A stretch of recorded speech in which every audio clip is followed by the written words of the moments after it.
دوستانو د 2024 کال لپاره د امریکای هیواد لټرۍ ویزو ثبت نام وخت رانږدې شوی دی.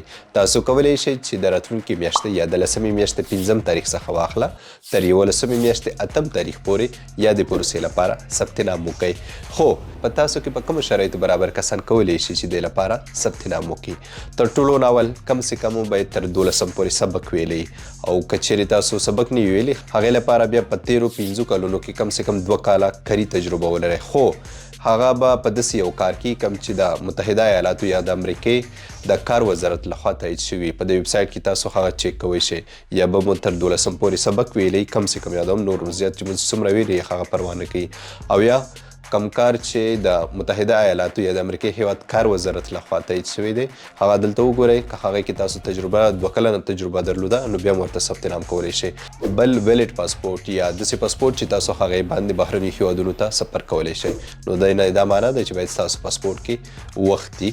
خو که چیرې په تاسو کې کم څوک خپلې کورنۍ سره یو ځای دی لپاره ثبت نام کوي نو بیا په هغه کې صرف د پلار یا مور پاسپورټ ته ضرورت دی. که په تاسو کې کومه میرمن خپلې کورنۍ سره یو ځای دی لپاره اپلای کوي بیا صرف هغې میرمن پاسپورټ ته ضرورت دی او که کوم نارینه کس د خپلې کورنۍ سره یو ځای دی لپاره ثبت نام کوي نو بیا صرف هغې نارینه کس پاسپورټ ته ضرورت دی نورو ته نشته او اکثریت بغیر د پاسپورټ څخه دی لپاره ثبت نام کوي کم چې په آینده کې دوی ته مشکل راولاړي.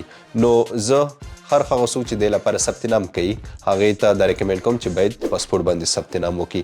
او بله خبره دلته درته یادوم چې که تاسو په خپله ثبت نام کوئ یا که کوم بل چپه ترو کوئ کوم معلومات چې د ثبت په وخت کې ورکوئ هغه تاسو ځان سره ضرور بیک اپ وساتئ.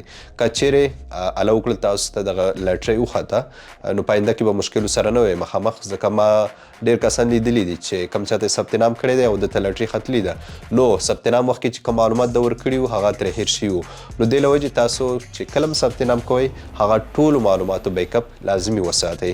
دغې ترڅنګ یو تصویر چې په سپین بیک ګراوند کې او سایز یې 600 پر 600 جوګوالی هم 600 او اوږدوالی هم 600 هغه ضروري دی. نور پکې داسې خاص شرایط نشته. دغه ویب سایټ چې تاسو ګورئ د دې له لارې کولی شئ چې تاسو ورته ثبت نام وکړئ خو کله د راتلونکي میاشتې 5م تاریخ نه پس او تر 11مې میاشتې 8م تاریخ پورې ښه د منځ کې باید لازمي ورته ثبت نام وکړئ. دا ځل خو د نورو کلونو پر سر 55,000 کسانو ته به 2024 کال لپاره لټرۍ ویزې ورکوی کیږي. پاکستان، هندوستان، بنگلادیش دا ځل هم نشي کولی چې د لپاره ثبت نام وکړي خو افغانان که په هر ځای کې چې افغاني پاسپورټ ولري دوی کولی شي چې یا د لټرۍ ویزو لپاره ثبت نام وکړي. سمه ده؟ مننه.